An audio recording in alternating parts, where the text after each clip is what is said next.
In this guide, I'm going to show you how you can turn on or off head-to-head challenges here in Forza Horizon 6. Before we do get into this guide, make sure to like the video and subscribe to the channel with all notifications on. It really does help the channel and it lets us know that you want more content like this.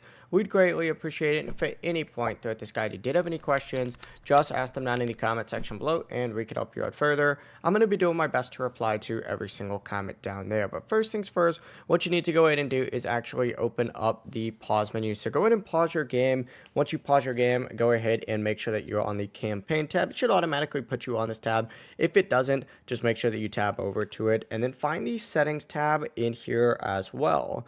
Essentially, go ahead and open this up, and once you open up the settings tab, you're going to see a bunch of different stuff on this left hand sidebar. Scroll down though until you see HUD and gameplay, and go ahead and open up the HUD and gameplay settings, and then scroll down until you see head-to-head request on here. So keep scrolling down. It's going to be a little bit closer to the bottom, but you're going to see in HUD head-to-head request, and then you have two different settings for you. You have on, which is by default going to be on, or you could just tick it off by ticking this to the left. So on is right, left is off, and then of course once you go ahead and do this, all you have to do is back out and save and continue.